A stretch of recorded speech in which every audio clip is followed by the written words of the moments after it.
हमारे जीवन का उद्देश्य क्या है? हमारा जीवन का लक्ष्य क्या है? हम जीवन में अपने क्या प्राप्त करना चाहते हैं? ध्यान दीजिए, स्पष्ट होना चाहिए। जीवन की पूरी यात्रा करने से पहले जीवन का लक्ष्य तय होना चाहिए। हमारे जीवन में हमें क्या चाहिए? दो प्रकार की यात्राएं चल रही हैं इस जीवन में।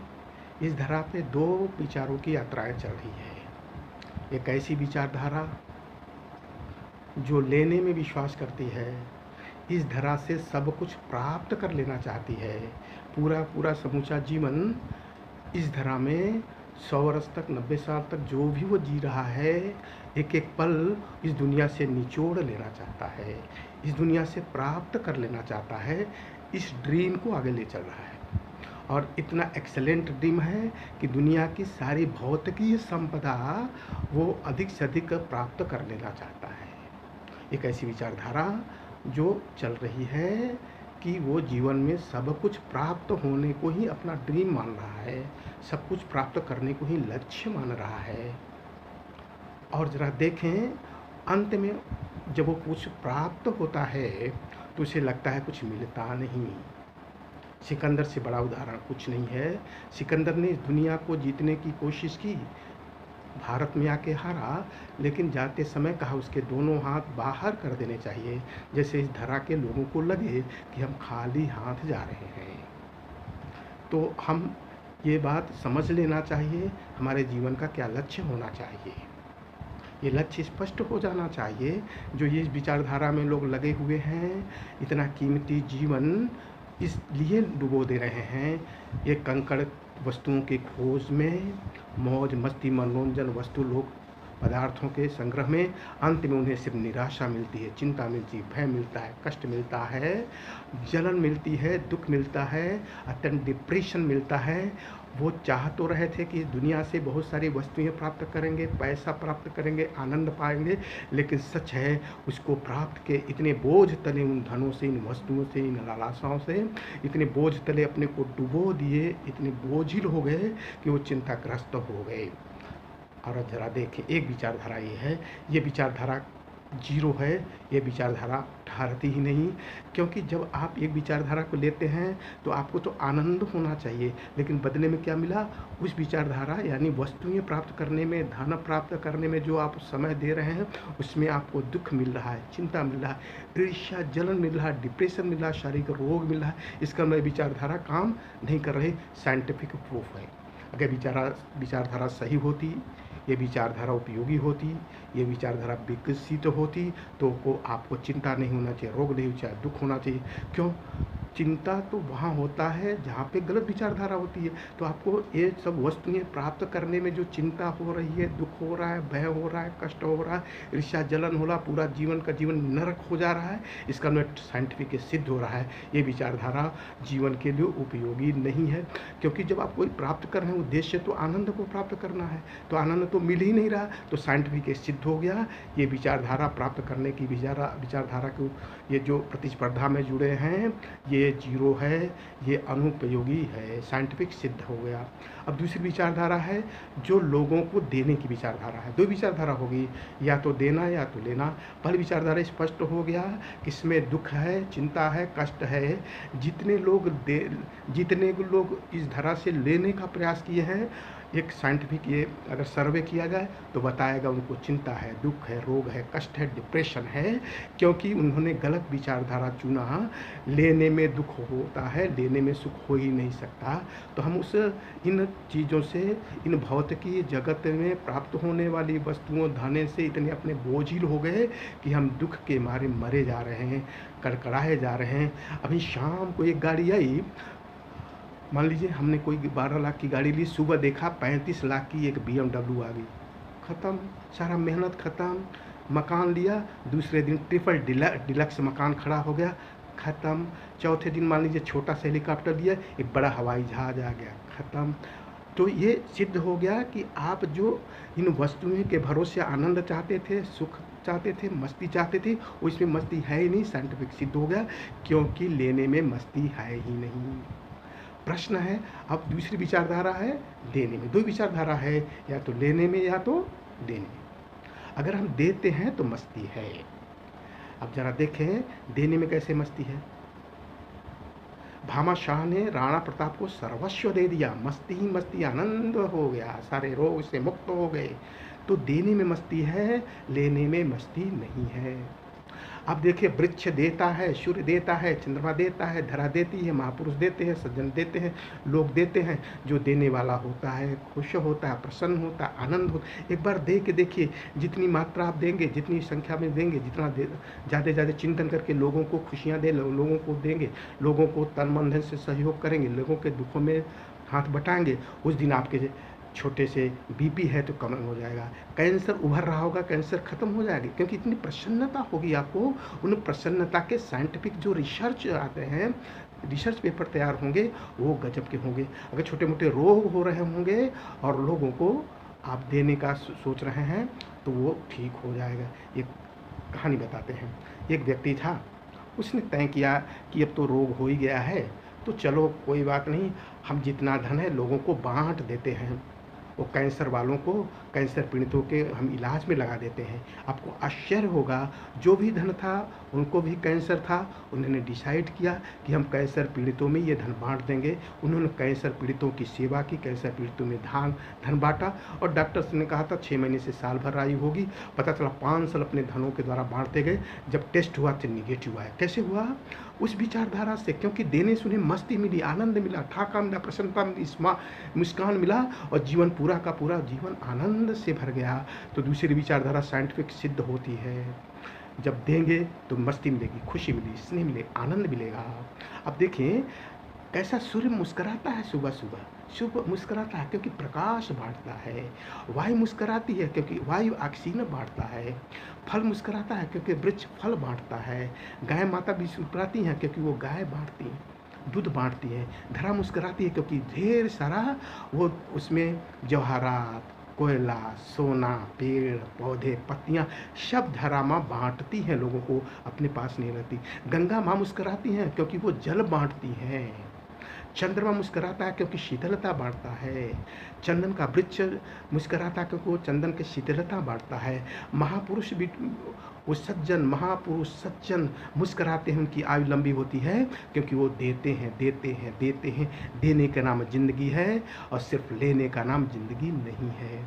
अगर वास्तव में एक सर्वे रिसर्च पेपर तैयार किया जाए, मुझे पूरा भरोसा है, जिन्होंने लोगों के लिए काम आया, जिन्होंने लोगों के लिए दिया है, लोगों को बांटा है, उनकी आयु अपेक्षाकृत उनकी लंबी होगी। जो सिर्फ लिया है, बटोरा है, घरों में रखा है, उनके रोग भी कम होंगे। जिन्होंने लोगों को दिया है, उनकी अपेक्षा जो लोगों से सिर्फ लिया है। दो विचार। तीसरी विचारधारा बड़ी घातक है। एक तो अपना काम किया, पुरुषार्थ से, मेहनत से कमाया, दूसरा बांटा। तीसरा क्या है? लोगों को गड्ढम गड्ढ करके लूटा, 3-5 करके मैनिपुलेट करके लोगों का पैसा लूटा। ये तो महापाप है। इस पाप की कोई सीमा नहीं है। ये नरक, वो नरक जाएगा। अब सोचते होंगे ये इन 3 विचारधाराओं में सबसे सर्वश्रेष्ठ विचारधारा है देने का। ये साइंटिफिक सिद्ध हो गया। तो फ्रेंड्स, ये बताने की कोशिश कर रहा हूँ, देने का नाम आनंद है।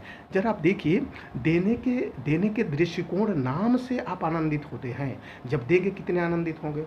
और लोगों के कहीं ना कहीं गलत करके लेना, इस भाव से आप पीड़ित हो जाते हैं, लेंगे तो कितना बुरा हो। तो देने का नाम जिंदगी है, सिर्फ मस्ती का नाम देना है, और आपको जीवन का उद्देश्य भी तो पूरा करना है। एक स्टोरी करके अपनी बात खत्म करेंगे। एक यमराज 3 व्यक्तियों को ले गए स्वर्ग में। तो भगवान शिव ने कहा कि ये तीनों का परिचय दो।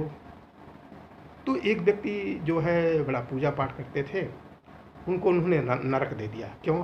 अपने भाई बांधव का वो लूट लिए थे। कहा इनको नरक दो, इसने अपने भाई बांधव का लूटा है, हक मारा है।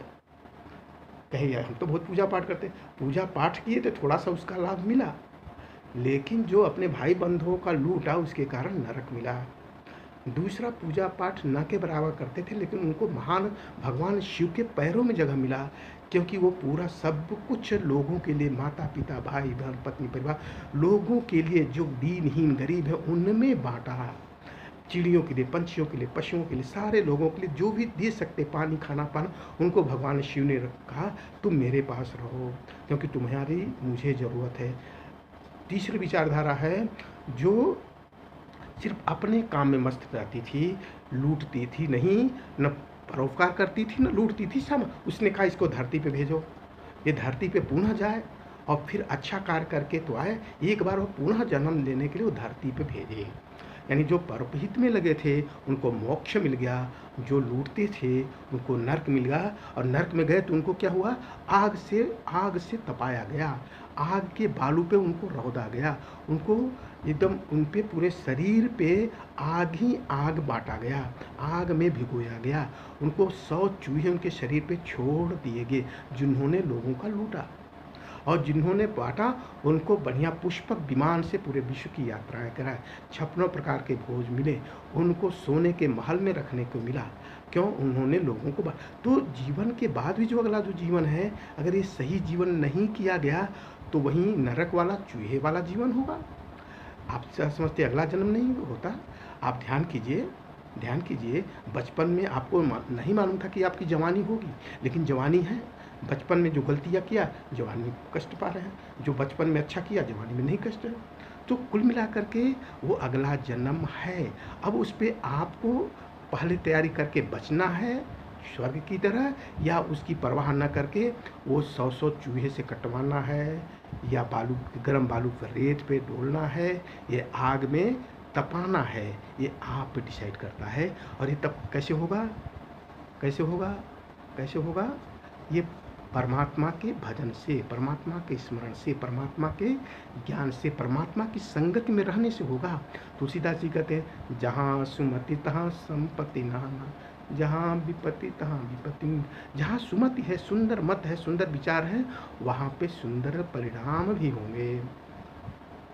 आप देखें वाल्मीकि सिर्फ मरा कहते कहते वो कितने लुटेरे थे, कितने को कातिल बांटते थे, काटते थे, लूटते थे, लेकिन जब वो पूछे घर वाले ने कोई साथ नहीं दिया, तो एक व्यक्ति कहे तुम राम राम कहो, उनको कुछ मालूम ही नहीं। मरा करने की आदत थी, मारने काटने की आदत थी, मरा कहे, पूरी श्रद्धा से किए मरा, और वाल्मीकि जी हो गए, मनीषी हो गए। तो ये फ्रेंड्स बताने की कोशिश कर रहा हूँ, जीवन का आनंद सिर्फ बांटने में है, लोगों के सुखी देने में है, किसी में नहीं है, बटोरने में। जो कूड़ा करकट होते हैं वो बटोरे जाते हैं। शतहस्ते समाहर सहस्रहस्ते भी। इसका अर्थ क्या हो? इसका अर्थ ये नहीं कि धन नहीं कमाना है, धन लिमिट में कमाना या जितना कमाना हो, लेकिन उसे पवित्र हाथों में बांट देना है, सिर्फ अपने लिए उपभोग नहीं। जो काम 4 कपड़े से बन जाए, 20 कपड़े की ज़रूरत क्या है? वो जो बचेगा, जिनको कपड़े नहीं उनको देने के लिए काम आएगा। इसी को बोलते हैं परहित सरिस धर्म नहीं भाई, पर पीड़ा सम नहीं अगमाई। परहित से बड़ा कोई धर्म ही नहीं, और पर पीड़ा से बड़ा पाप कुछ है ही नहीं इस धरा पे। इसलिए ये प्रभु की जब कृपा होती है तब होती है, और प्रभु की कृपा होता है जब प्रभु को बार बार भजन करे, बार बार स्मरण करे, बार बार चिंतन। जो बार बार चिंतन करते हैं वही जीवन में अंगीभूत होते हैं। कोई चिंतन किया कि हमें व्यायाम करना है, तो कब शरीर व्यायाम करने लगेगा आपको पता ही नहीं। कोई चिंतन हमने किया हमें सोना है, शरीर कब सो जाएगा पता ही नहीं। तो सारा खेल चिंतन का है। चिंतन किया बार बार कि हमें मंदिर भगवान को पूजा करना है, भगवान का पूजा करना है, और शरीर कहाँ पहुँच जाता? मंदिर। लेकिन चिंतन किया हमें गोलगप्पा खाना, शरीर कब गोलगप्पे के यहाँ पहुँच जाएगा आपको पता ही नहीं चलेगा। फिर एसिडिटी हो जाएगी, और कोई देखेगा ये तो मर्यादा को उल्लंघन अलग से होगा, और फिर आदत पड़ जाए। गोलगप्पा तक आदत नहीं पड़ी तो और आदत पड़ जाएगी, तो कहाँ पहुँच जाएगा? फालतू और चीज़ खाने पीने में। तो क्या होगा? मर्यादा गई, स्वास्थ्य गया, शरीर गया, धन गया। क्योंकि मन तो जानता है ना, आत्मा तो जानती है सच क्या है, आत्मा जानती है सही चीज़ क्या है। ऐसा धरा पे कोई आत्मा है क्योंकि परमात्मा का अंश है, आत्मा जानती है सही क्या है, गलत क्या है। हमारी आत्मा हमको 3 बार अलर्ट करती है, यू शुड अलर्ट, आपको अलर्ट होना है। 3 बार आत्मा अलर्ट करती है कि तुम गलत रास्ते पे हो, सही रास्ते पे। अच्छा, गलत रास्ता तुरंत तो अच्छा लगता है, लेकिन बाद में वो मन को, आत्मा पे इतना घाव बन जाता है, इतना बोझिल बन जाता है, तो बहुत बुरा हाल होता है। और मृत्यु के बाद तो वो कहाँ जाता है? वहीं आग की लपटों में, बालू पे, गर्म बालू पर, रेत में जाएगा।